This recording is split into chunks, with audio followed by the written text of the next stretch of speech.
Welcome, everybody. Thank you very much for coming. My name is Ivona Remundová, and I'm welcoming you on this discussion about AI and war. I want to first welcome you in this brand new world. Maybe we all noticed that not only humans, but also algorithms these days are leading the conflicts and influencing them, and that's why we've met here. We will be talking about nowadays conflicts and how artificial intelligence is influencing them, not only from the perspective of technological point of view, but also from the ethical point of view. And that's why we invited our special guests who are coming, experts who are coming from different fields. So let me welcome them here among us. First of all, I would like to welcome Lucie Tomanová, who is a journalist, lecturer, as she calls herself, exorcist of propaganda and disinformation on social media, who is bringing also a frontline testimony from Ukraine, and will be sharing it with us. There is also Jindřich Karásek, who is a researcher at the Czech Academy of Sciences, and he's focusing on cognitive warfare and cyber threats. And next to me on the left side, there is Denis Jagodin, expert on technological innovation for the civil sector.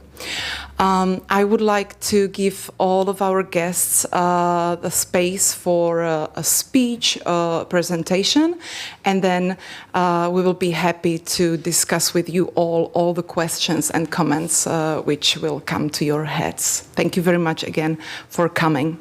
So first, I would like to ask our first guest, Jindřich Karásek, to have his speech and presentation. Thank you. Thank you. Thank you for inviting me. Does it work, right? Okay. You can see the slides? No? Yes, good.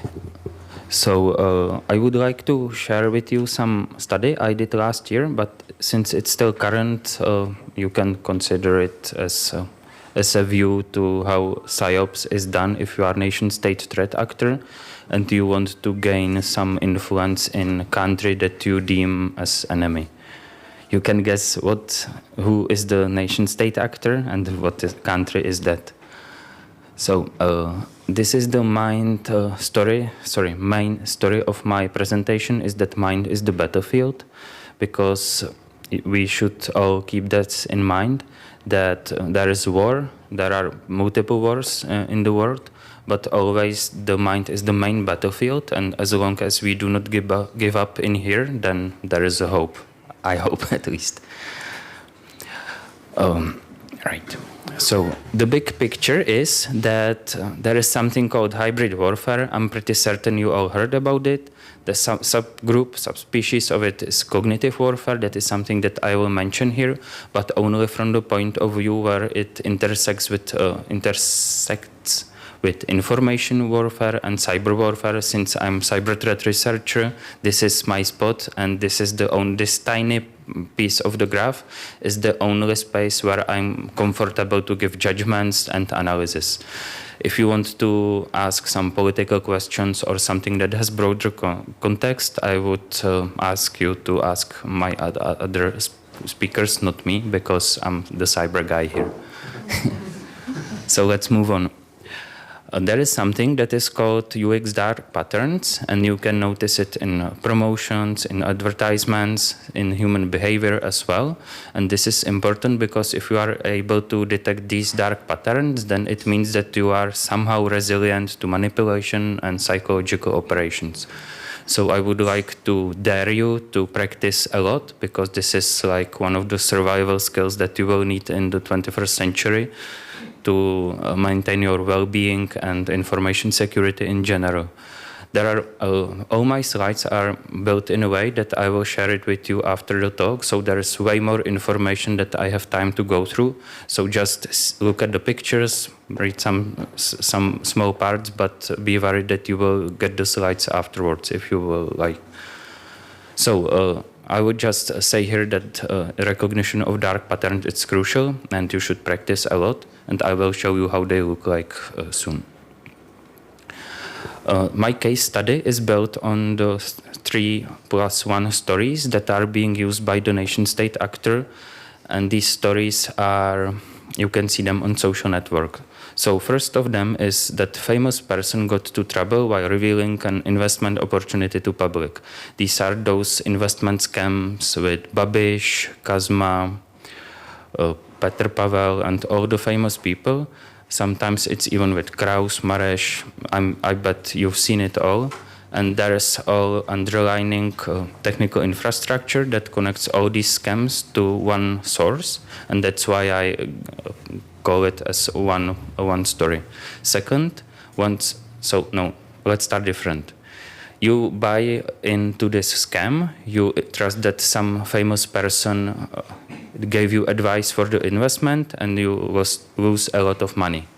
So next stage that the threat actor is using, that they pretend that they are some lawyer and they guarantee you that you will get money back, but you need to share all the information about you, about the scam, and you need to pay small fee.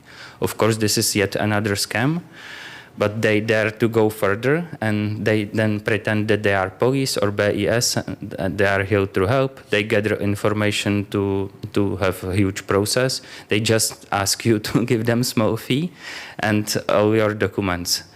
There is a lot of people who are so desperate that they fall through all these three stories. And then there is one story that doesn't target this segment of population, but connects to the same actor.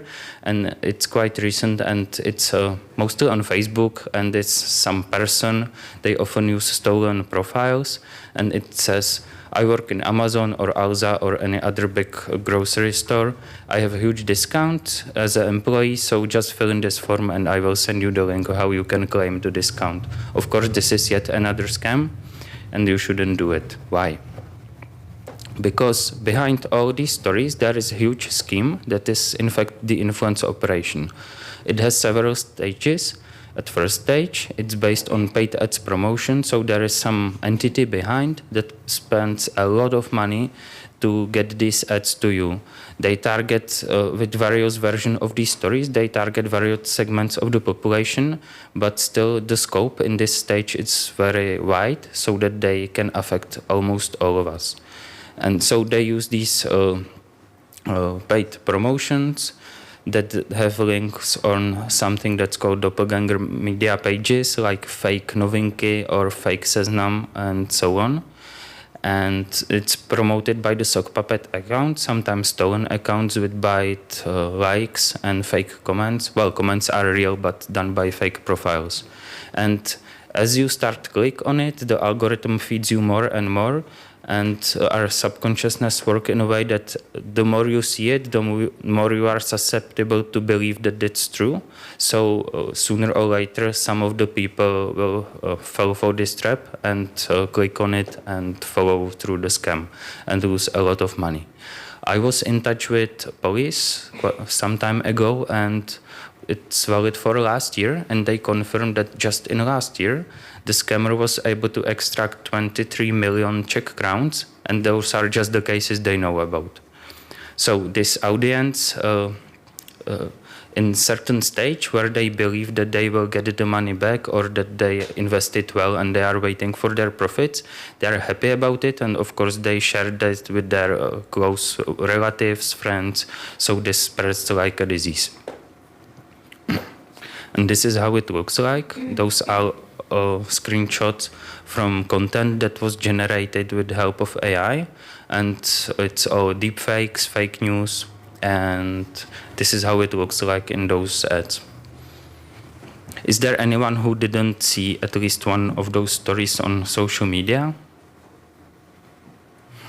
Okay. Then you maybe, I wonder if you use internet at all, because this is so wide that, but I will remember that there was like 10% of people who didn't see it. Okay, so second stage, the threat actor harvests the data using data mining techniques, and they process it using AI. And It looks like that once you fill in the form, there is a source code behind that always has a certain URL, which is the target that the data are sent to. If you are some sort of ethical hacker like me, this is exactly what are you looking for, and then you would understand the windows from the Kali Linux, because these are the tools that helps you identify what's behind that URL, what systems, what does it run as a services, so you are able to analyze how it works, which is what I did. I tracked that.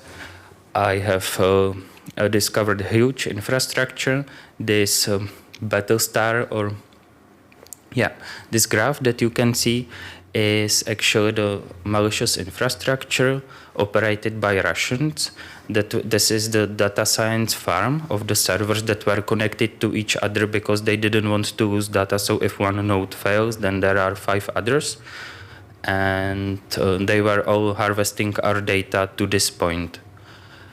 And I didn't include it more information to this version of the presentation, but I will just briefly disclose that some of those servers were vulnerable, so I managed to take it down. And did you download the data from them? I didn't download any data, but I have sampled the data that are being sent to this server, and I will say why.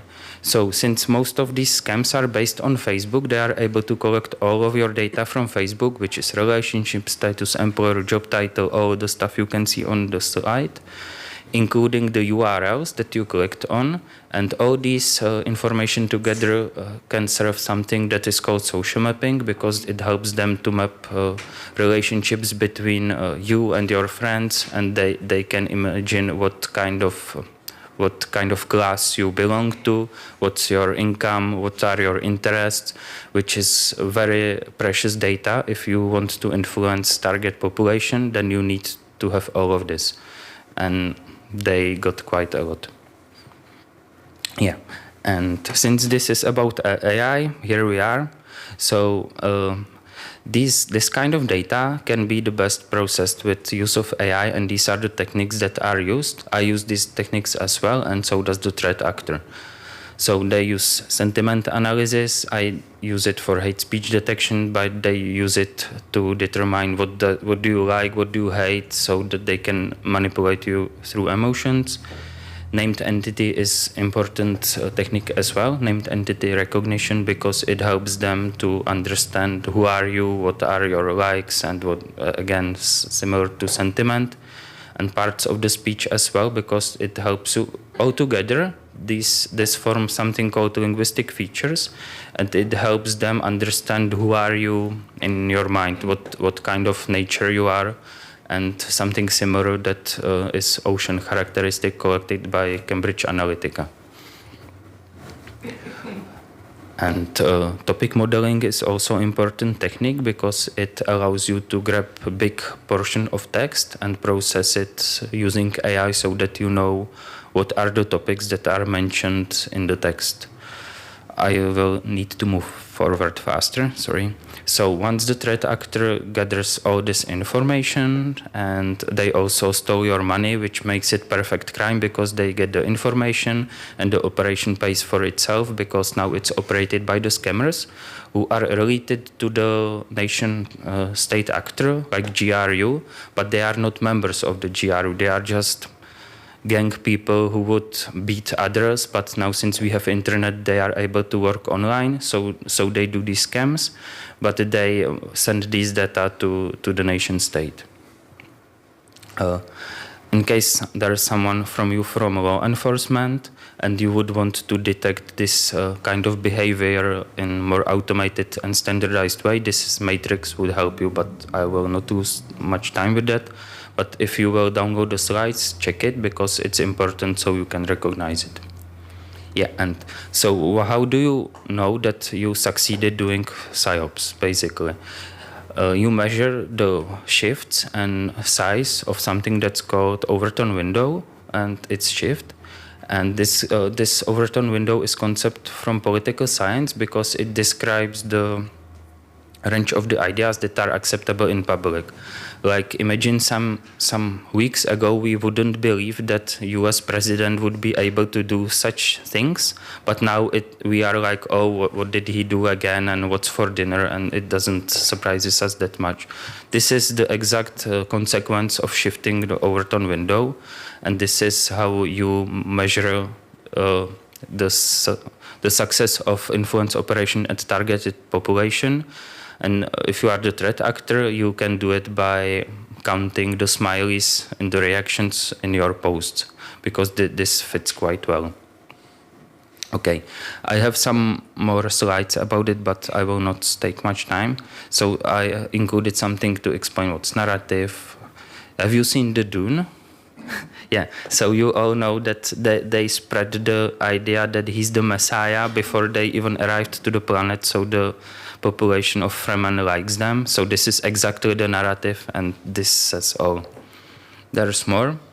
This is about the memes that are being shared by the Russian Federation, and they are being used to subconsciously manipulate us towards the ideas that Zelensky is junkie, that the only right way how to look like is the guy who holds the girl, because the other people are beautiful, and it's if we have like different ideas about how people should like, then it's the proof that the West is in moral and aesthetical decay, which is famous home narrative in Russia.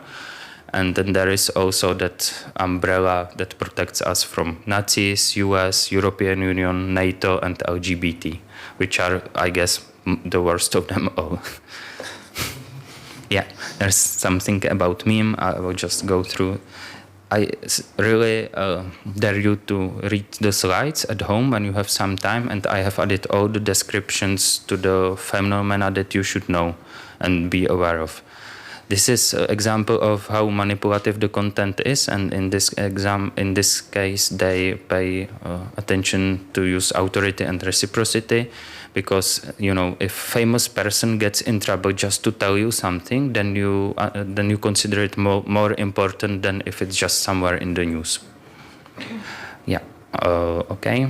This is the final vocabulary, just the list for you. And thank you, and I will give space to others. Thanks.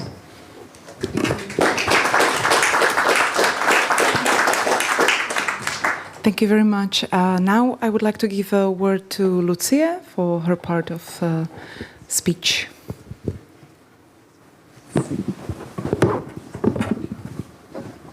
Well, it's on. Do you hear me? Okay, I have more to say from the terrain. This is how the hybrid war looks like. Those psyops on the internet, and also the real hot war with those trenches and drones. I'm a journalist, and I'm also an AI lecturer, and I've been to the front or along the front 2 times, like along the whole front, which is, if you know, the same size as was the front in First World War, the front between Germany and France. It's very long. It's very hard to fight this and to protect all the great territory. So you need a lot of weapons, a lot of munition, and a lot of people. Before the war, I would never imagine that I will see those trenches, this type of war. You have to send people there, those people sitting in the trenches and the mud with those rats and everything. And so that it will be the same, mostly the same as the World War I, but with the difference which is made by new technologies like drones. You lie there, and the drones are everywhere. So it's like dystopic sci-fi film. And it looks like, or we may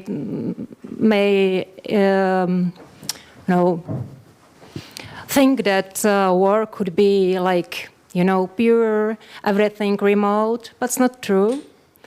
You go dirty with mud, with blood, with everything, but you get those drones attacking you. And also many civilians who are in extreme stress because of a lot of rockets and autonomous drones flying over their cities and targeting them. So for me, it is interesting and also sad how the war is like really new and in this technological field, and also how it's always the same. People are always the same and the killing is the same. So you just, we are in hybrid war, everybody of us.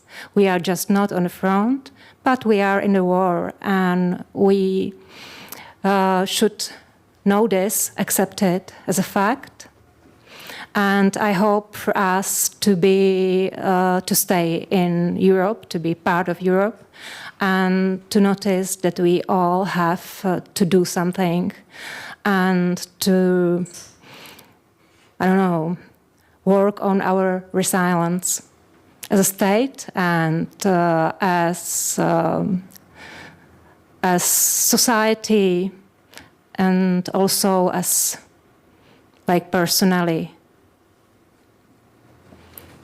And I also brought some munition from the war. This one is from Bradley M2. Bradley M2. It's from Kursk, from volunteers who go to Kursk. You normally don't get there because it's very dangerous. So this one is from something that looks like tank, but it's very huge and very sophisticated. This is from Avdiivka. There were really tough fights near Avdiivka, as you may know. This is from something bigger, but it's also a tank. And this one is from anti-air. It's a special unit. This is written the skies under, the skies are locked. And this is from this one, killed a Shahed drone near the city. And those people from this unit, they have a car from Czech Republic. A car, it's just a blue pickup. Now it's like this tone, khaki. And they made their own special technology to see the drones. They use, you have to have a drone that has night vision, but they didn't have one, so they have camera, also from Czech Republic, and they installed it and made totally new car. That's very cool. They use it, and they use it when they have an app for this. So they just stand on their place, and they have an app on tablet. It looks like a computer game, but it's not. It's a reality. And you see blue and red dots there. And those blue are like Ukrainian aviation, and those reds are Shahids, rockets, whatever. And they have their own radios. They see whole Ukraine. They have their own radios. And when something flies to their radios, then they go and hunt it. And hunt it with their sophisticated system, but they have to shoot it with the Victor, with this. And one day they came to the city, and they had shahid or rests of shahid in their car and made this for me. So you can just see it after. And those are chevrons of people, units of like humanitarian units that go to the front lines, to Donbass and to Kursk.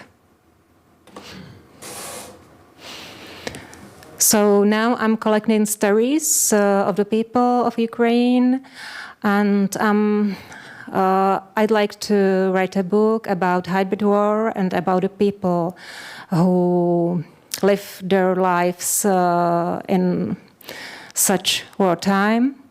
I'm collecting the stories of the heroes of this war. For example, a medic who stayed all the time in Bucha when Buryats came. It was in the winter 2022. And she stayed there with her mother in the hospital, helping people to survive. They were very brave. She got a medal from President Zelensky. Or Děd Valentin. It's a guy who used to be USSR mariner. Then he fought on Donbass, and now when those, like the Vokzalnaya street that was totally devastated, many Russian tanks and cars. So he was the one who stopped the column, who stopped it, because he went there with RPG on his shoulder, and he just shot down the car with the gas. And then he somehow managed to survive. It was impossible. He's a hero too. He's very cool. Then we met other brave people. For example, Nadia. She's a front medic. She fights and also helps the other people from her unit. She lost her husband in the war. And then she gave all her money that were left after her husband died, and everything what she got from the state to humanitarian aid to soldiers and to civils along the front lines. And she's fighting now. We met her in a hospital in Kharkiv, where she had some shrapnels in her spine, and she looks like she looked like it was very bad, but they somehow helped her put the shrapnel off, and now she's fighting again, and she's very, very brave. We also met other people, like a priest who left Mariupol. I don't know if you saw the movie 20 Days in Mariupol. This guy, Volodymyr, he survived this same thing. And he left with other people when the day Russians bombed the drama theater in Mariupol. And then they were lucky because they just didn't go with all the other cars in the green corridor because the car broke. So they waited in another city, another occupied city, but they were safe for a time because the Russians shot everybody in the green corridor. The children, everybody. So they survived and managed to go to Kiev. And now he's a priest in a church that used to be like Russian Orthodox. Now it's Ukrainian Orthodox. And we have stories of many, many other people who were very brave and did the best. And that's, for now, it's all about me, and now. Thank you very much. Denis, it's yours.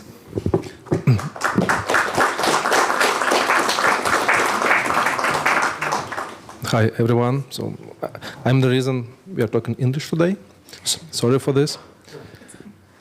And just before I start the topic I want to talk about, I was thinking about this dystopian picture of trenches and drones flying above, and think that the Russian army is not very advanced in AI, and one of the reasons maybe is because you just in general use AI when you can just save some money when it's cheaper than human labor. And the Russian army, like in all centuries, they like general used people as the meat and throwing them on like tanks, on machine guns, and so on. And this is happening until now. So a lot of people living in poverty and just for some money, like $1,000, $2,000, $3,000 a month, they're ready to die. So and the generals using them, throwing like on the Ukrainians. So maybe it's just cheaper than use AI. So I just imagine like a lot of orcs like going to Ukrainians, which are using drones and like some robots. When we talk about AI, we like in general thinking about the future still, but it's already now. And in the field of warfare, AI has a long story from 90s. They started using it, like in image recognition, pattern recognition. In like early 2000s, air defense system, they started using also AI to identify the targets, to just shoot them. And there were even few cases in the American army when there was friendly fire and like at least one plane was shot by this system. And as we go like into the future, there is one question that concerns me is about the role of human in all of this. I'm working in like civil society, and that's why I'm thinking about responsibility on all this stuff. And for example, if in case of using some weapons equipped with AI, and if it, for example, the rocket or the drone goes to some wrong target, instead of some barracks, it goes to the school, and then who is responsible for this? So yes, indeed, the one who started the war, like Putin, he's responsible. He already the war criminal, but who will be the war criminal in this case? So the one who launched the rocket or drone, the one who, for example, just made this rocket, or maybe some scientist or engineer or developer who made this neural network model to identify the objects. And in this case, we see like the big gap, and it's becoming bigger between the responsibility and technology. It's like happens not only in the warfare, like we see it in the propaganda, like just in everyday life, but in warfare it's more obvious because the people's life depend on this. So, and when we talk about the humans and AI on warfare, there are few frameworks. One of them, like three of them. One of them called human in the loop. It's when the person, like he or she, approve every step of the AI decisions, for example, to attack something or someone. Then there is human on the loop. It's when the person just observes from the side what's happening, but can every minute stop the process. Maybe you saw this in like Hollywood movies, when the last second they destroy some rocket or nuclear rocket, something like this. So this the framework of human on the loop. And there is also most disturbing framework, human out of the loop. It's when the AI system are absolutely autonomous. It's like killer robots, and they decide what is the target, how to destroy it, how to get there, and so on. And different countries, they have different approach to this. For example, actually most of the countries and the United Nations, they want to ban this usage of such AI ammunition, but countries that make and export a lot of like ammunition, they are against it. So it's Russia, of course, it's China, United States, Israel, France, and Germany. So these countries, they oppose this like talks about banning such ammunition using absolutely autonomous AI. And but nevertheless, even when using, for example, like approach of human in the loop or human on the loop, still there are a lot of issues. Maybe you read about this AI system of Israel detecting the targets in Gaza.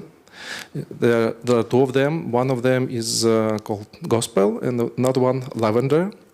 So they collect, they then make analysis of huge amount of data. It's like images from drones, from satellites, radio signals, maybe some like mobile phone calls, social networks, some image recognition from the cameras on the border inside the Gaza, and so on and so on. And they put people from Gaza on some list. So if they think that a person is connected somehow to Hamas, so they put him on this list. There's already 37,000 people. And then this system suggests to eliminate such targets. And at first, when it began, people who were like reading this analysis, why the AI system decided to kill this person, they were like reading it, spending some time, then like approving, not approving. But as times went, so people started like, this human in the loop, like rubber stamping, like these decisions, like, and they took them 20 seconds maximum to decide, and almost always it was the yes. And even the developers of such system, they said that about 10% of the people in this list, they maybe they're by mistake. And what horrifies me is that how people can very fast go from being human to being some, I don't know, like some plugin for the AI system, just approving.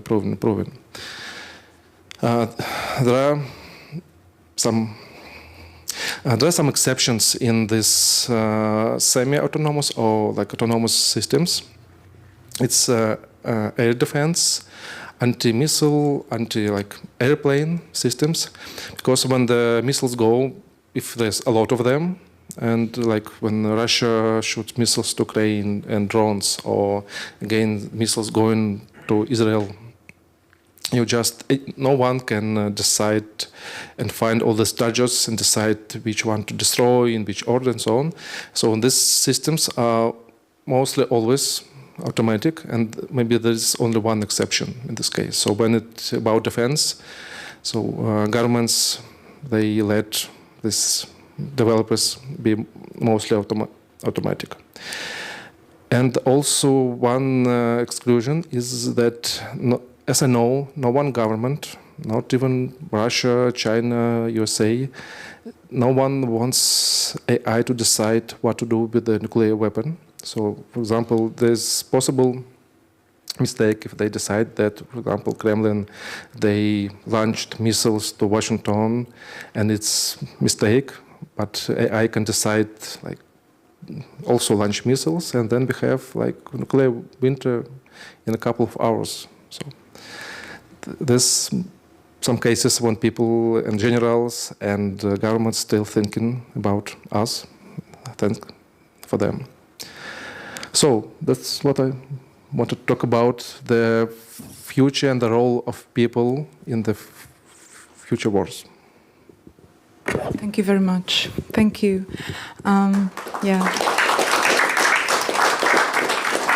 I would like to follow up on what you just said with a question to all of you, actually. Does anybody know if the AI is actually exaggerating the number of victims in nowadays wars, or if the defensive effect of it is higher? Is there any study if the AI is actually helping or making it worse? Does anybody know? I can start that.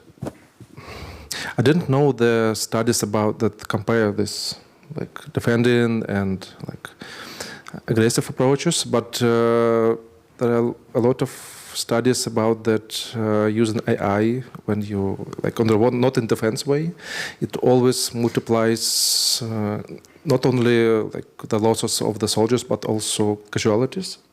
And also there is international humanitarian law, which is like the rules when countries like are on the war with each other, and they have like few characteristics of how to make the war, like about distinguishing of soldiers and civilians, making like civilians safe, don't harm them, and AI system are not like in this law, so there is no place for them, and so this like studies, they say that unfortunately using AI system without overlook is mostly always like makes extra casualties. Lucia, do you know anything? Well, I would like to say that in Ukraine now, it's like Ukraine relies on very sophisticated, anti-air defense. So it helps to protect the lives of the civilians. And it's because Russia is attacking normal cities in whole Ukraine. So it's really necessary to protect those cities by really good anti-air, and this is the positive thing on this. But when you use AI like really for killing, for drones and everything, that's real bad. For example, Russia, as Usman mentioned before, has no such technologies, but Russia has Shahids, and Shahids are autonomous. So it's very bad because you can just have a swarm of Shahids and, destroy cities and like this. But now, for Ukraine, it's like a big plus to have those air defense system. And it might not work as well as before when the United States would stop to share information with Ukraine, because Ukraine needs to know when to set alarm. And you can't set it when you don't have enough information. So now for the civilians, not for the people on the front, it's like really necessary. Can I add? Yes, fortunately, these Shahids now are programmed like each of them like separately. But I'm afraid that the next level, and China has already such technology, it's like swarms of drones that can communicate with each other and make decisions, and don't connect with the headquarters who launch them. And I'm afraid that China may be share this knowledge with the Russians, and they start using it. So then it will be much, much worse. Thank you. Now let me go back to the beginning of our time and ask maybe Jindřich first about this practices of recognition of these dark patterns, and if you can share with us maybe the best tips for not only ourselves, but how can I help? I think this is like in many families, many communities. The problem is that I already know something, but I would like to help to people close to me, not having these horrible discussions every family gathering, that they read something on internet and now it's clear. If there's any like tips or rules, what we can do if we already got some ways how to recognize these and how to share with others. All right, so to recognize dark patterns, The golden rule is observe your emotions. If you are upset about something, chances are that you are being manipulated. And it's good to try to step out and think a bit if what you are reading is true, why it's published, why it was published at this particular media, and what may be there in there for the author of the message. That's the most generic rule I can give you. And if you, I don't know, if you tried to buy a car or real estate, then you know dark patterns and manipulations as well, because this is what real estate agents do all the time. They push you to act quickly. They tell you that, oh, this is beautiful, but we have 5 other people who want to buy it, so you need to be quick, and you would look so great with this car, but I'm afraid there's other person wanting it. So they appeal on emotions. They push you to act fast, to switch off your logical reasoning, and so on. And if you want to apply this in families, you cannot use logic. Instead, you have to connect with the person you want to reconnect with. You have to appeal on emotions and feelings and pay attention to what connects you, like common interests, some past experiences, what put you two together in families. It can be like memories of good vacations, anything that doesn't cheer most recent emotions caused by the political differences between you and your loved ones. So you need to be nice, try to develop new mutual feelings and experiences, and this is something that helps you overcome the differences caused by the polarization by propaganda. Yeah, actually, that's a huge problem. When it's difficult to help people who doesn't want to any help. We made this Telegram bot. It's in Russian language. With the activists, we trained the model, AI model, to identify the emotional manipulation in propaganda news. So there is almost 9 types of different kinds of manipulation, demonization of the opponent, we, us and they, and different ones. But we hoped that people start using it, and then talking with the family, with the friends who are pro Kremlin, trying to tell them what is the mistakes, what is the manipulation. But in the end, only people who already have critical thinking, they only using it. So it's to get better critical thinking, and we didn't see a lot of impact on people who just don't want to listen us, some critical thinking. So actually I don't know what to do with this. There is no miracle on the table. Okay. Lucia, what's your experience, if any? What works? Well, with some people who are not really sure, it's you can a little change their mind maybe, but when someone is really decided and he has a new reality constructed on propaganda or on conspiracy theories, there's no chance to change it with reason, with logical arguments, because it doesn't work. It's, as Jindřich said, it's mostly about emotions, about the person feeling when someone is consumed by propaganda or by conspiracy theories, he thinks that he knows better. He's the one who knows. The others are sheep who don't know. And he is somehow better or smarter or something like this. And it's his new identity. So there's no way to change it with words.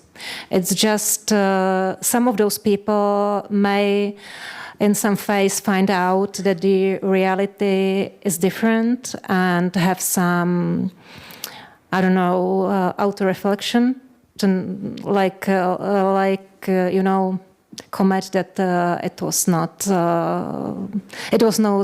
not true, their beliefs, but many people just stay delulu. Or many people are not as good people as they think they are, or as we think they are. Because when I say genocide is fine, I'm not a good person, you know. And it's very difficult nowadays. But in Ukraine, it's very simple. It's like not totally black and white, but almost. It's very simple. And when people can't see this, there might be something wrong also with their moral core, with their ethics. So that's what I think about this. Of course, you're all invited into this discussion. If you like to comment or ask, please join us. I will be having a microphone somewhere here ready, and I will jump to you. So anybody who will be watching this, because we're filming this, can also understand your question or your comment. I would like to ask you all also about this question. This question I have still in my mind. When did it all started? Now I mean the hybrid war made by Russia. I remember when being a fresh mother, I was very concerned about vaccinations, and I felt like I'm not sure if my babies should get vaccinated so early, because here in Czech Republic it's 3 months. When my firstborn son was born, it was actually the first vaccination was tuberculosis when he was fresh born. And very quickly I found something very interesting on the internet about vaccinations and how dangerous they are and how I shouldn't kill my kids. And then after some time I was told by my friends who are much more advanced and much more critical thinking and much more experienced, that this was already the start of the hybrid war made by Russia. How did it start? Like, who had this idea to start, these things throwing on Europe? And was it in your minds or in your fantasies, like we will maybe not find out, already connected with what was planned for the future? Can I start? You wanted? Okay. So I wanted to say that, it started long ago, and even before the World War II. It's hundreds of years in use, and it's very old technique, this psychological manipulation. But the one you mostly, I think the one you mean, I detect something around when US wanted to establish the trader base in Brdy. And when there were big civilian resistance against building US military bases in our country, and then it really surfaced at its best, and ever since that it's very visible. But even before that, long ago, we were under influence, both US and Russia and Germany, because since due to our position in Europe, somehow everybody has its interest in our country, so there's multiple propaganda and psyops.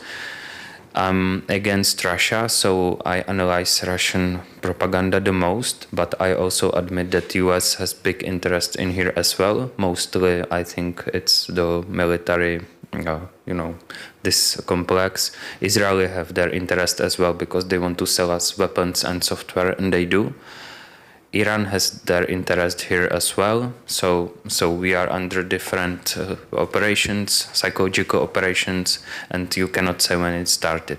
The point with vaccine is very valid, and it became obvious even to me that something really bad is happening here, because I have background in biochemical engineering, so I could spot the nonsense right away, tried to fight back to people who claim that vaccination is dangerous. And the level of resistance I experienced really showed me that there is really something bad going on. And this is how my own private research of influence operation started at all.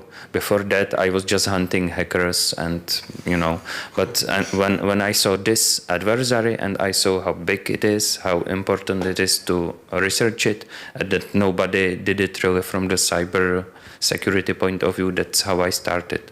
But to come back to your question, according to my opinion and backed in my research, it started hundreds of years back.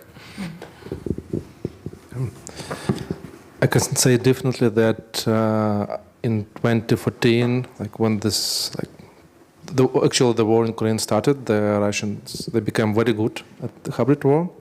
But I agree that it started a long time ago because, for example, in Russian universities, institutes, there is always was optional military education, like addition to the main for the students. And by the way, only for the male students. And for the humanitarian professions, like historians, like people who study languages, was like in these professions, they had only one option, it's psychological warfare. So since the Soviet times, they prepared people, they used it and so on. And Putin, he is from Soviet times. He was he says that he was a spy, but actually he was just doing some paperwork in Germany. But he loved to think about himself as he was like in a black trench with maybe black glasses.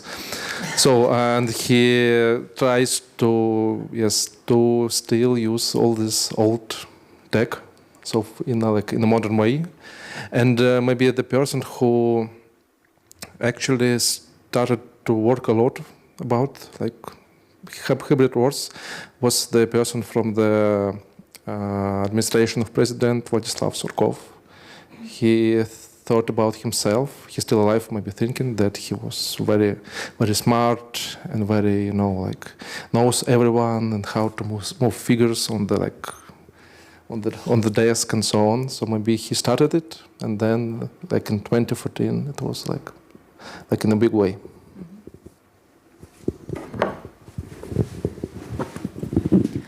Well, I think there are two sources of propaganda.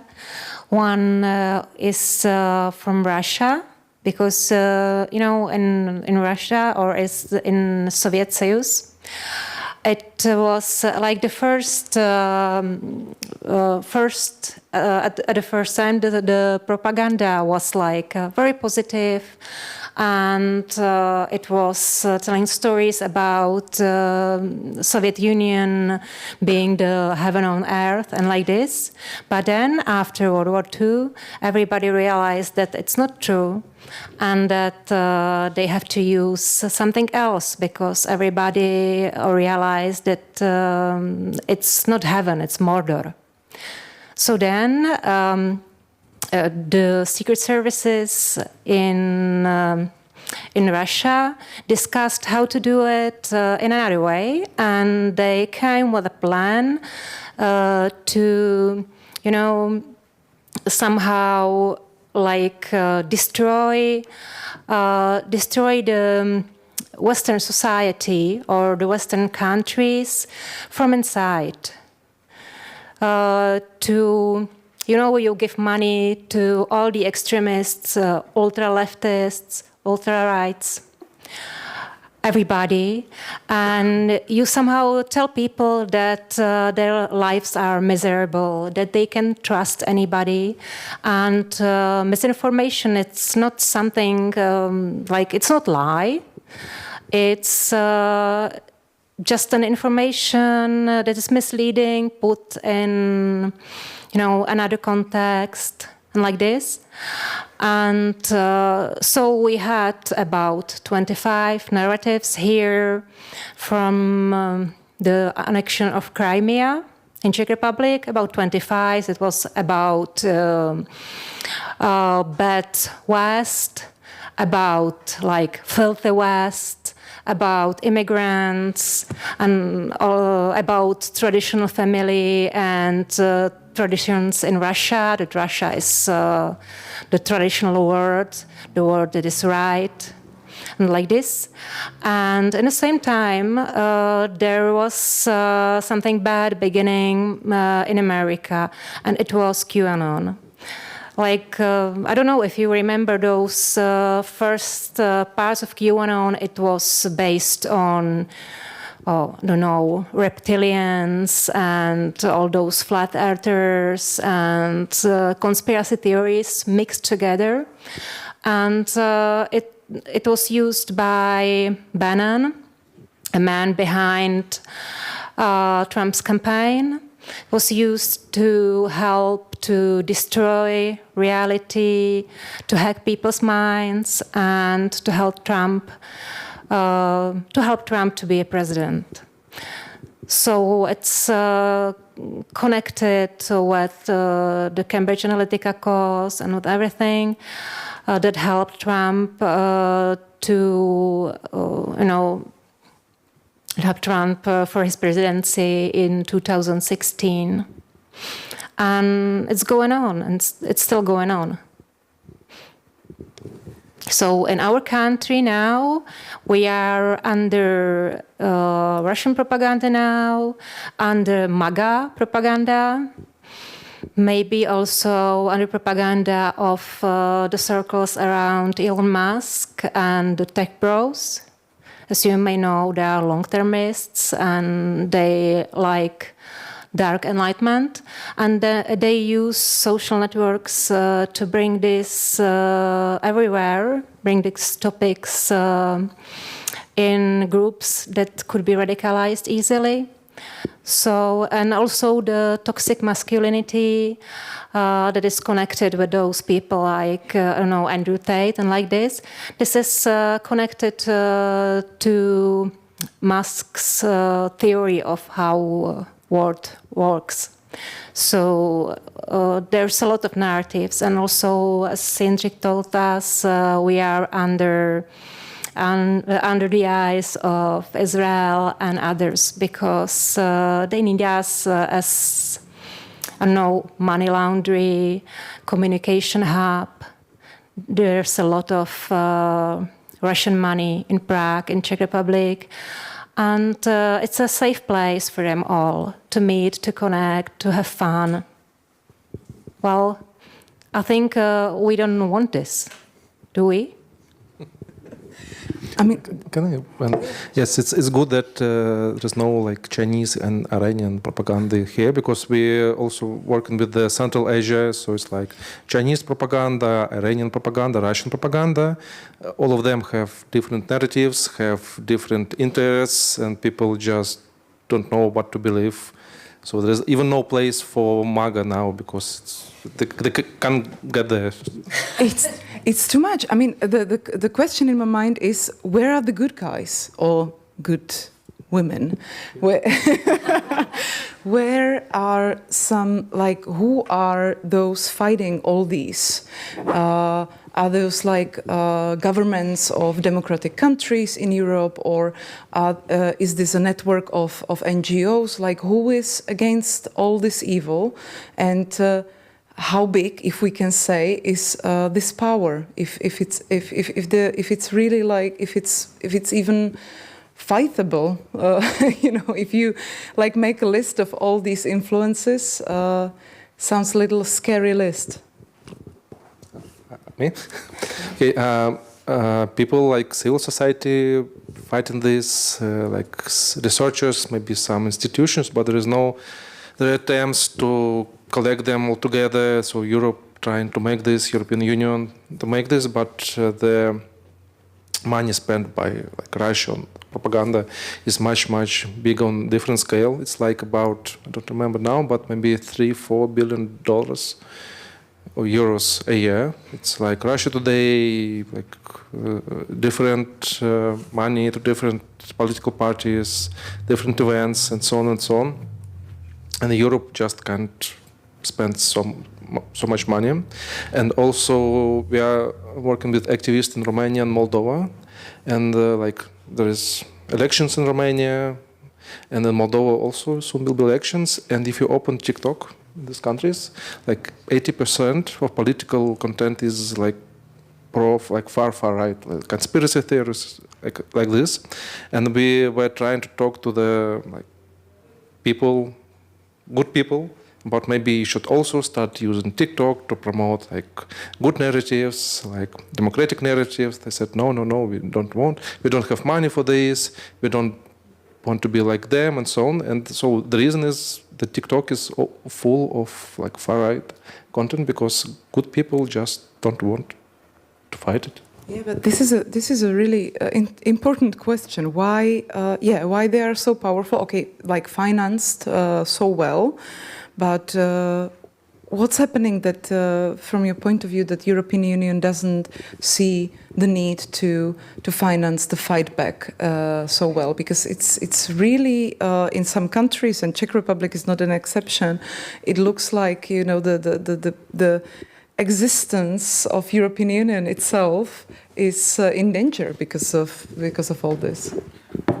Utsko, you wanted to go first? Okay, so my research done with Czech Academy of Sciences is actually co-financed by the European Union. So I'm not, I cannot say it. European Union does nothing because it funds our research, and we are quite big group of researchers combined from various universities from Czech Republic, and we are building something. We are trying to develop a way how to build resilience in population, which means that we avoid political discussion. We just want to fix the relationships between people, so that we do not hit each other with the sticks, basically, because anything like political differences, and because there is one common misconception that I hate the word desolati because it doesn't reflect the truth. In fact, most of the people who are affected by propaganda is everyone. We all are.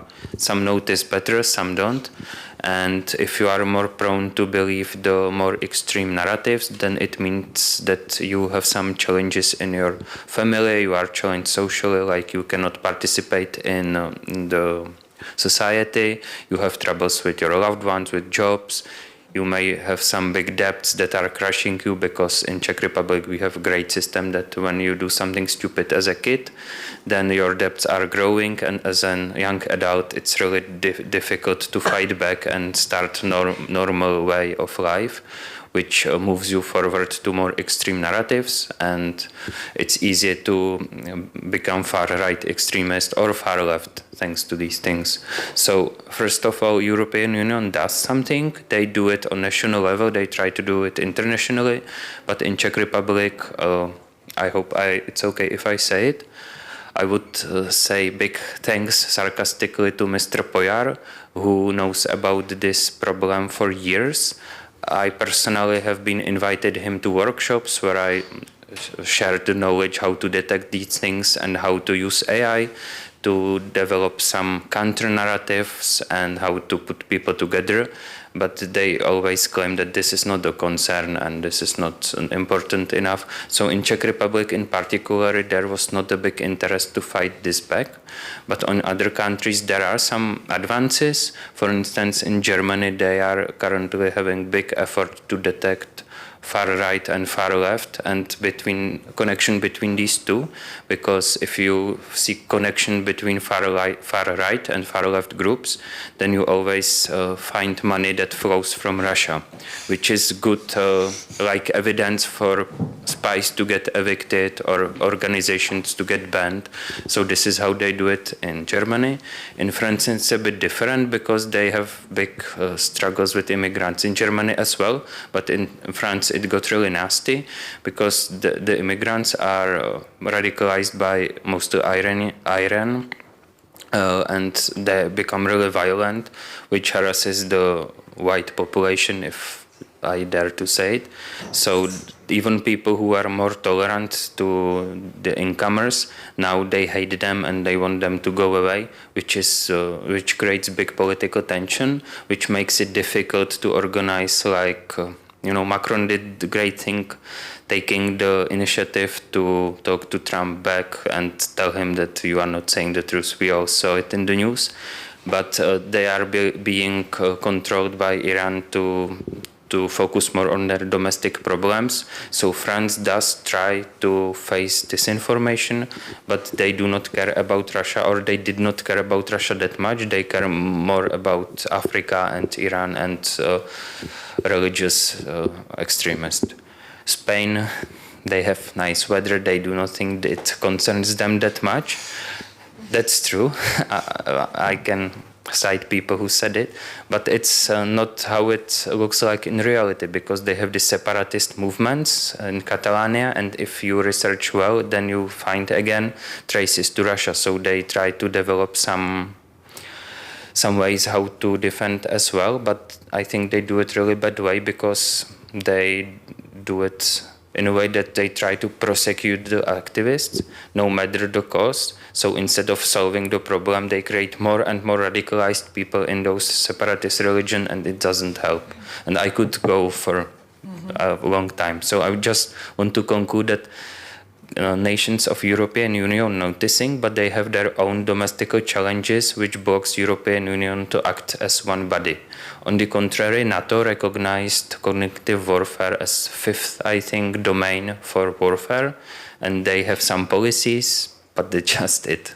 So yeah, we need more time.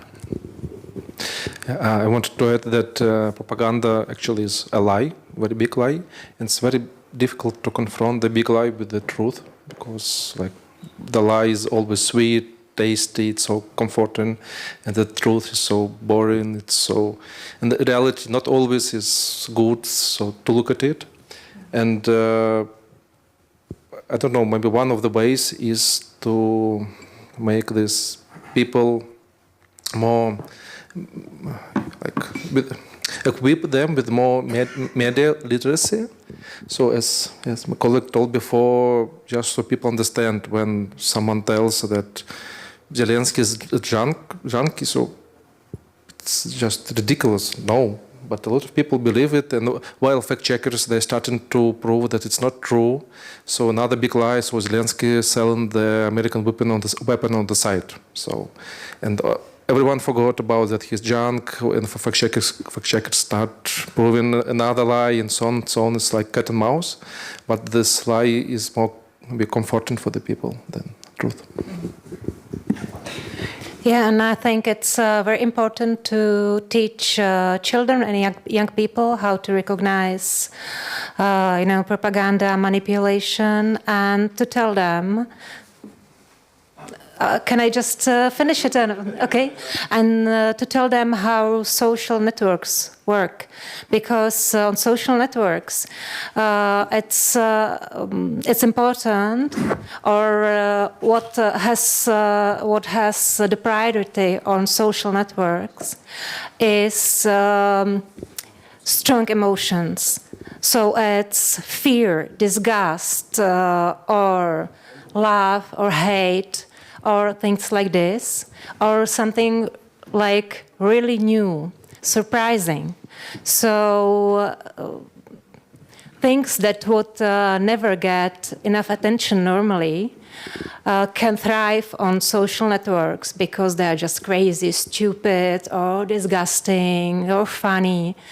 And we need to know, and we need to teach new generations that this is how social networks are made, how they are evolved, that they are like very good at reading our emotions and amplifying those pathological things. And maybe we could just build a European social network, because it's not just misinformation and the manipulation. It's that we need a strong platform, maybe somehow, I don't know, like Czech or European TV, something that we can rely on, because it's not safe to use those American technologies anymore. So I think Europe is now building a new language model, like LLM, and also building a new platform. And we will see it or how effective and how popular it will be. We don't know now. But we can't rely on those technologies that are from, very dangerous countries that are safety threats, like Russia, China, America.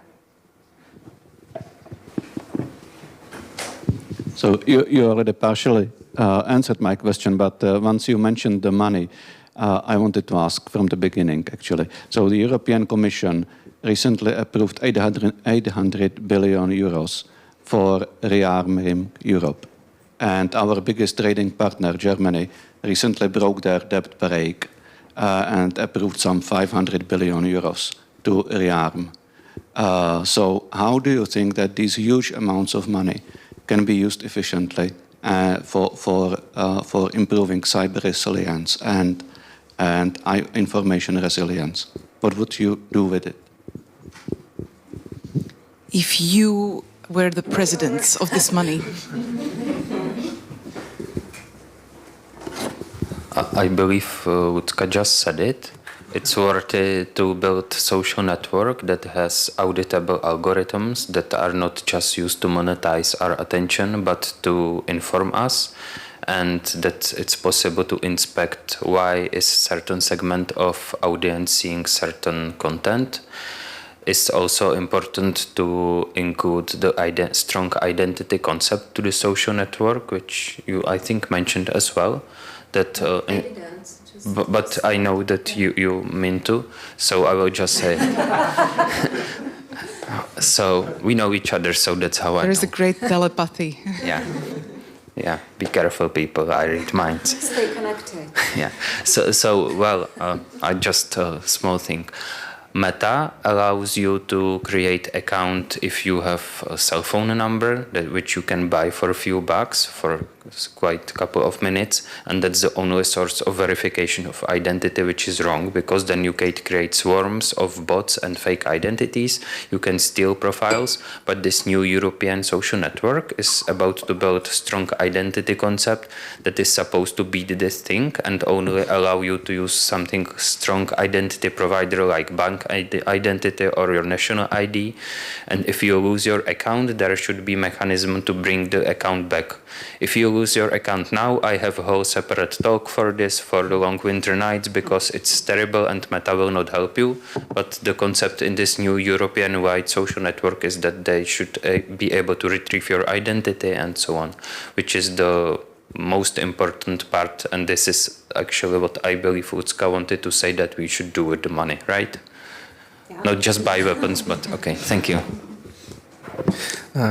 Maybe if it would be for me, at first I would reduce the amount of paperwork for innovations in Europe, because in Europe there is laws are very aligned with they're very humanitarian. That's very good, but that's the reason why it's difficult to make innovations in Europe. So it's also about AI. So European AI Act is very good, but not helping new startups at all. And also bringing new technology to the processes on the and also to build in some defense weapons, also to build in some cybersecurity, for example, cybersecurity tools to defend European people.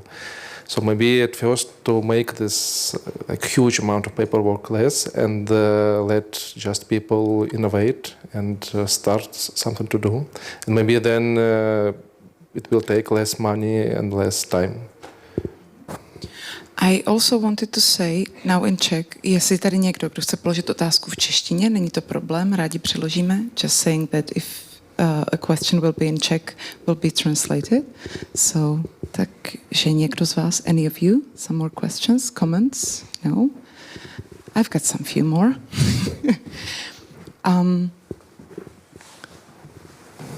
Is this new if you know about this new European strategy, is it something will be faster than a normal European, rhythm in how we how we plan and finish laws, and or it will take like a couple of years or a couple of months, which would be needed? What's the newest info about this new strategy?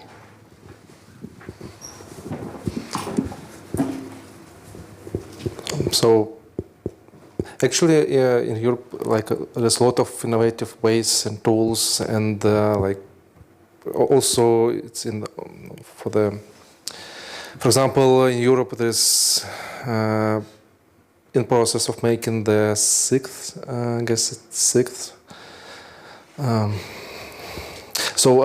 the new plane fighter, which can, for example, have a lot of drones around, the swarm, and the pilot can not only control the plane but also control the drones and give them different instruction, find something, identify something, attack something, and so on. But it takes too long to make this plane, and Germany, Spain, and France making it. So, and there are ways to make everything faster. For example, in the United States, in World War II, at the beginning, they were building I don't remember, 3,000-4,000 planes a year. And they had this huge, big program to make much more planes. And in the end of the war, they were making 300,000 planes and delivering them to to United Kingdom, to France, to Russia, Soviet Union, different countries. That at the end of the war, they even had to take the new planes and land them somewhere in the Pacific Islands and just leave them there because they couldn't stop this. So, but there is ways to make everything faster if you want this to do. Mm-hmm. Is there any questions or comments? The light is sharp, so I hardly see you. Yes, sure. I'm running. Want to go back to social media, if it's not a problem, because quite recently some big institutions, scientific ones, are moving away from Twitter, and I actually appreciate it. But I'm on the other hand asking whether it's actually not also losing the battle there at the same time. What do you think About Twitter? About scientific institutions leaving the Twitter. Yeah. leaving the Twitter, if it's not emptying the battlefield to the bad guys. I'm talking too much, please. Well, Twitter was, when it was Twitter, not X. I liked Twitter a lot because you could get scientific information from the source. They just posted there the new study, write a thread, and you can read it. You could read it just in the evening, and you could have, for example, I don't know, from America in the evening, and then read another European study another day. And it was very cool for me and other journalists. It was perfect. And now I can't follow those important people because they are leaving, mostly leaving for Mastodon, for Blue Sky. But it's not as, I don't know, Mastodon is not user-friendly at all. And Blue Sky, I don't know, not sure. So yeah, it's we are losing the source, but X is now a platform owned by Elon Musk, so it's totally his tool. And I have to stay there just to monitor what's going on, but it's no good to stay there. So I don't know. I think it's just that some people are staying there for monitoring what's going on. Some people are there just to help, I don't know, those pro-Ukrainian accounts and those misinformation accounts and fighting together, but I don't really know. I think that it might be lost because it's Elon Musk's own platform and he can do whatever he wants, and it's still full of trolls and bots and everything. And I think we should remind to ourselves every day that the internet or social networks are full of trolls and bots, or botnets, and that the reality is not as it looks like. You can buy followers, you can buy, I don't know, likes, everything, the comments. And so it's, I don't know, people can move to another network, but it might get the same. For example, threads on Meta, I don't know.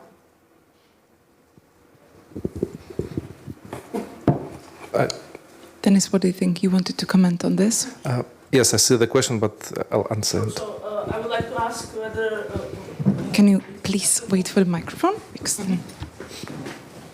I would like to ask to you whether you would consider some automation of monitoring of the social media space, like some services which monitor the social media for you, provide you some summaries of the information, and you can act on the summaries later on. If I would like it?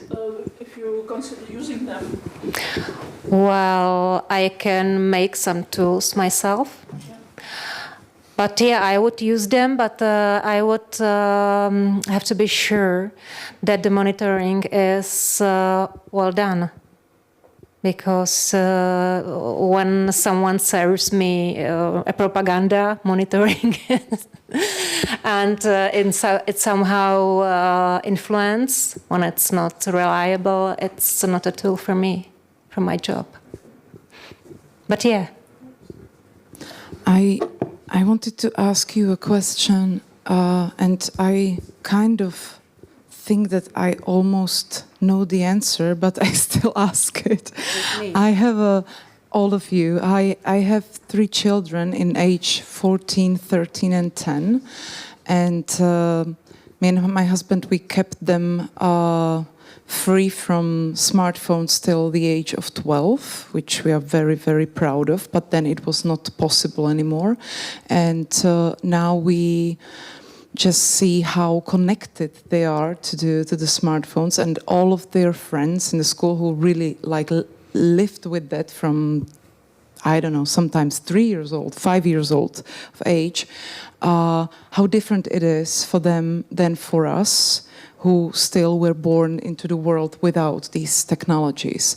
I sometimes feel like they are kind of cyborgs, that they really cannot live without it, they cannot go to sleep without having it next to their bed, how addictive it is. Really, like I would say that it's something like heroin when you take it away from them. And all these tools we were talking about here are more of like critical thinking, like having some distance, you know, from what's written there, what's given to you as a message. So is there any space in this universe where we can be optimistic that the generation and the next generation will actually be better than us? Can I start? Okay, so first of all, I'm a cyborg, I admit. I'm comfortable only if I have multiple devices around me providing me all the information I can get, and I could say I'm addicted to it. I made my living of it, and it's very good. So I cannot complain. As for the kids, I trust in the generation that was born with cell phones, because it's not that special for them. I think that most problematic is for the people in between, and I believe that this is the question: how you educate your kids about the emotional borders if they see some content that disturbs them. But that's my naive idea. I don't have kids of this age, so I don't know if it's possible and if the kid is even capable to determine that it's being, upset about something. And I believe that it's the job of the parents to not restrain them from the cell phones completely, but to give them the strength to use it. And if you create the ban on cell phones, the kid will get it anyways, and they will be not able to share with you if something's bother them, which creates barrier between you and the kid. So I believe on mutual trust, but maybe it's just me not being father of teenagers, so Okay. It's I think that yes, it's about education, and for example, you don't give your kid always the sweets, junk food. You try to give them healthy food at least sometimes. So the same with the gadgets. So my daughter, she doesn't like reading. So okay, let's spend time together and read. I read half an hour, you read half an hour, and so on. So, and if she's reading, she's concentrating, and we also spend time together, which is great. So it's about education. And by the way, I'm writing with my co-author the book about cyber security for the kids, about 10, 13 years. And one of the chapters will be, it's already written about recommendation algorithms and how they make us behave we don't want. So, and this book is also for the parents. So if it will be translated, I will give it to you.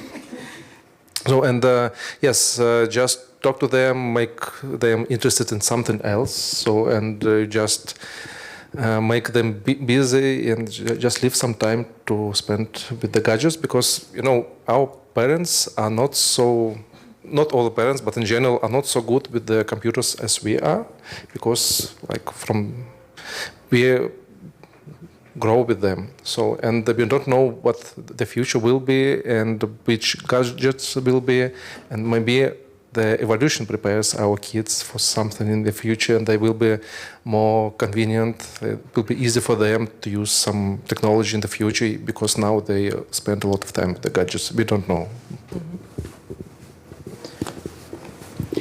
Well, what I did with my kids was that we just bought them computers to play games and to play games with friends online. But we didn't want them to be on social networks, just on maybe school Google chat or something like this. That was okay, but we didn't want those smartphones, because when you have the smartphone, you just go scrolling on TikTok and everything. So my kids just had normal cell phone to call when they need it, and have computers. Now they have both those gaming computers, those special gaming computers. And we were always trying to talk to them about what they experience online in, Minecraft, Roblox, what they were playing, Among Us. It was very popular during the COVID lockdowns. And it was a way of communicating with friends. The game chat, or just the chats on Google, or now on, Signal or WhatsApp. For them, it's very important, because in puberty you want to send messages to your friends and to share emotions and experience. So we can't get this from them. But we didn't want them to have smartphones until 12. Yeah.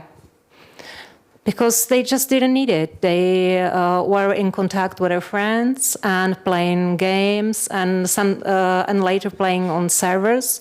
But we are talking about the botnets on the servers, about scam, about toxic people, about those sex predators and everything. And it means that you talk to the children and you watch what they play and what their friends do. So I know what my children do on, on the social game platforms like Roblox, for example, and I know what their friends do, but most parents do not know this. They don't know. I think it's almost impossible, to follow what all they do in this in the online space. And I just wonder, back to our topic, AI and war, how if it's just if it's actually better that they were born into this world and they are really connected to what's happening on the internet, because it seems to me that the older generation of people who are not used to the news from the internet, so they really take it as it was in TV, in the main news, or if it's worse. I don't know if there is any study or anything about this, like if we know, but yeah, that would be my question. What if the new generation, will be like advanced in, understanding what's the propaganda, or because they are so much connected, so much more connected than we were, it will be actually worse. Maybe this is just a space for fantasy now because we don't know. But I would like to ask you, what's your fantasy about it? If it's going to be worse or better? Well, I don't know. You want? The studies show that definitely cognitive capabilities of the new generations is different. It's difficult to say it's bad or good, I don't know, but it's different. And yes, the younger generation, they can feel the lie, like when someone lied to them better than we, like older generation. It's not like they always feel this or see this, but it's like in general they more sensitive to the lie. So maybe there will be better in this, like in the new environment, in the future. Okay. If I can add one thing. Well, maybe not just one.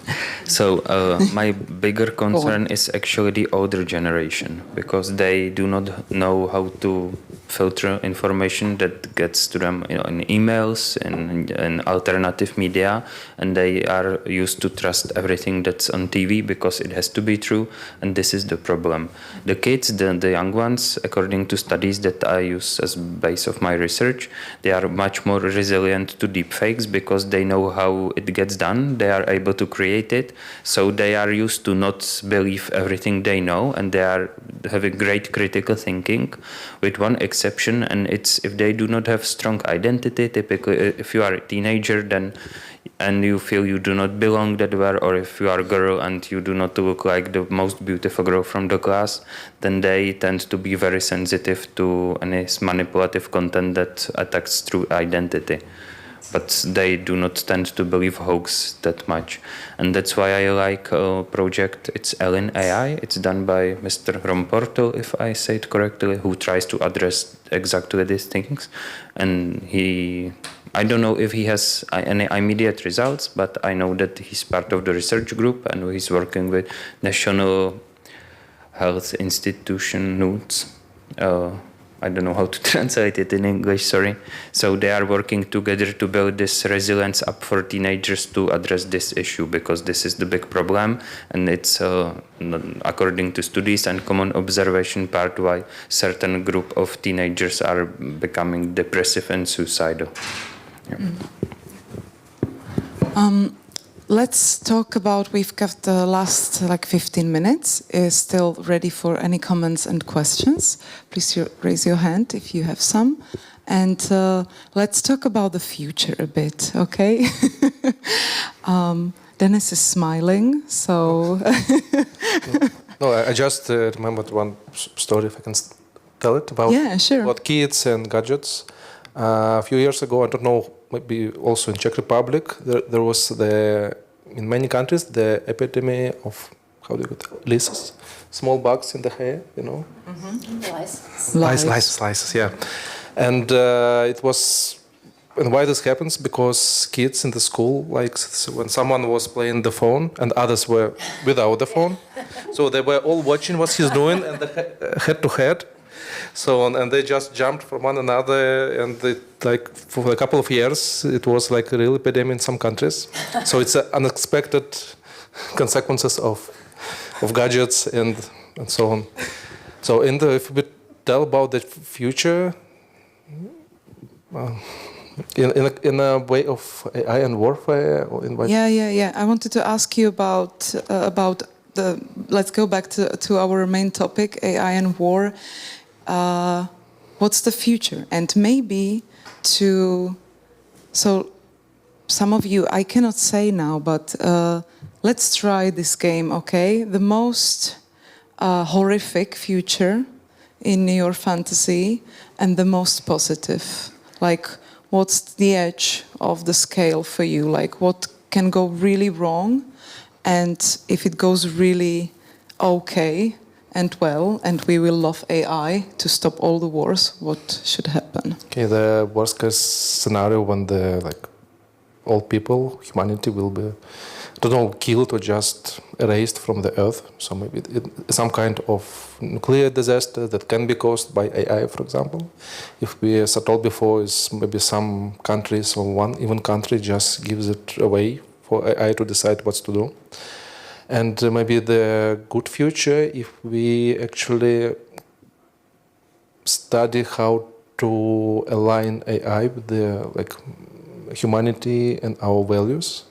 And in this case, it will be more our friend in general, assistant, and maybe it will help us develop new, medicine. I don't know, a lot of inventions, and actually we'll start traveling across not only planets but the stars and so on. But only in case if we find out how to align the AI with our values.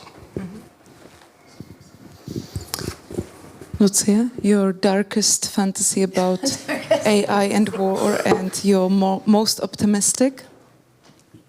Well, the darkest one is dystopian vision where some 2 or 3 authoritarian regimes use AI systems to control all humanity, or maybe just let those privileged to live and kill those others that are ineffective, like the Nazi way. This is the most horrific scenario for me. And the best one is that people become somehow better and smarter and use AI technologies to save ecosystems, to live somehow more effectively with the planet, not destroying it. So it's my vision, and maybe expand to space, yeah. Okay. So my darkest predictions, yeah. I share that with Lucka, and that's why I'm working on, it's called adversarial machine learning, and it basically should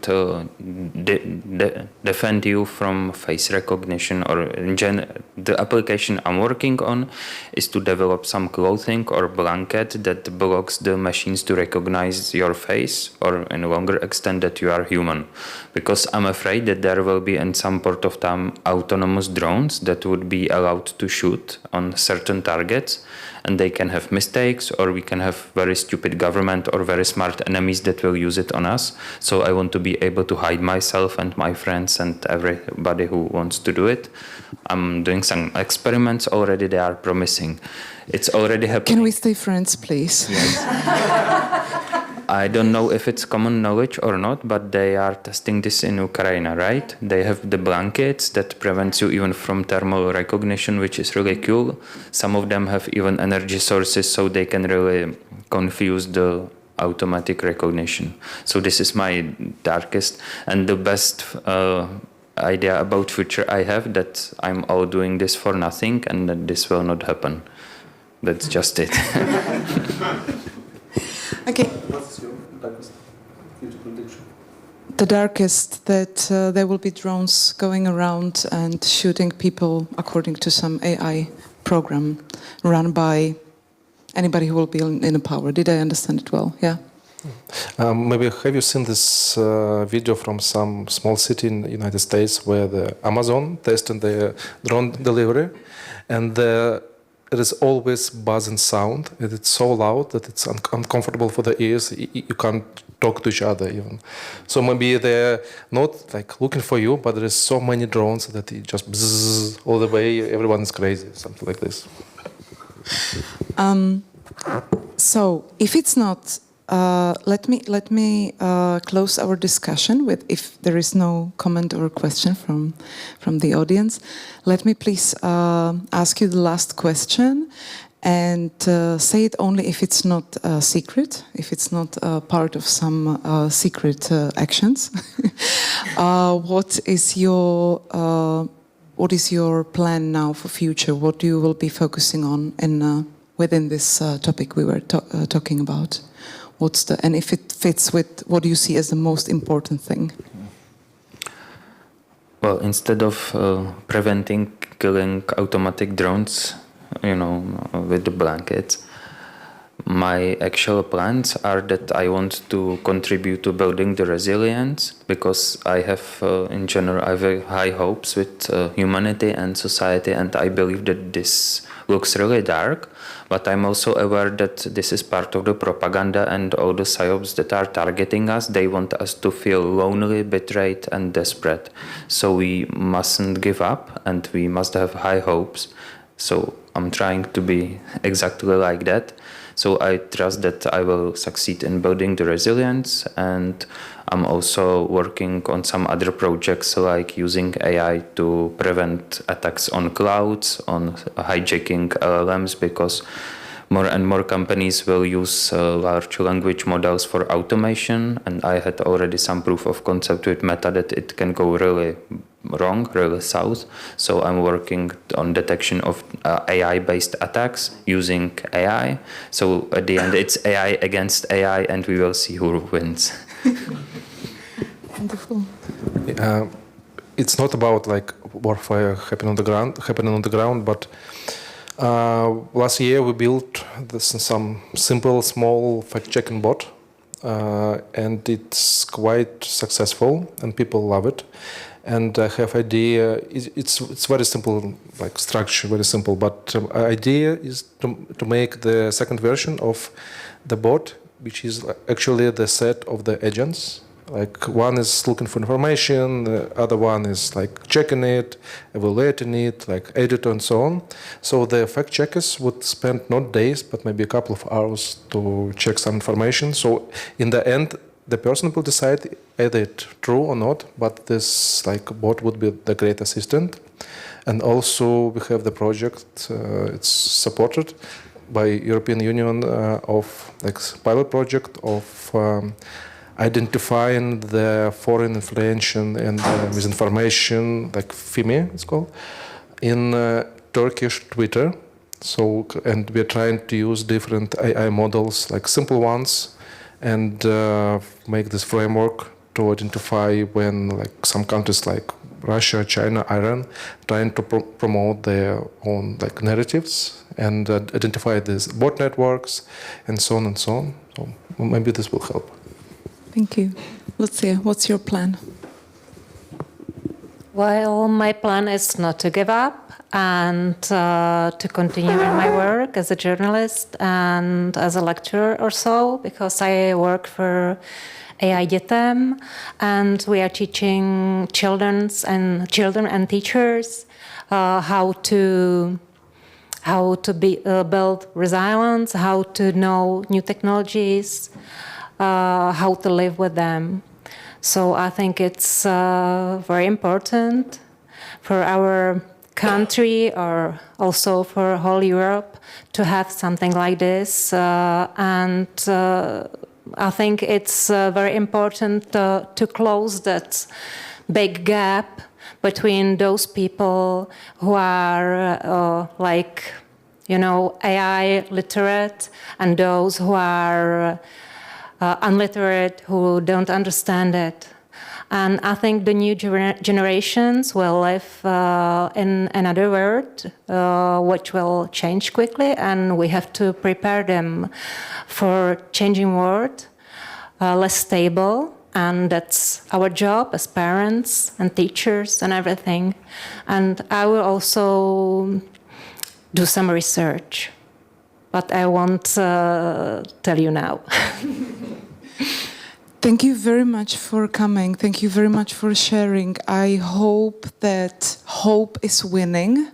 That's what we all wish, and that the right information is reaching us all more and more. Thank you very much for coming, and enjoy the rest of the evening. Thank you.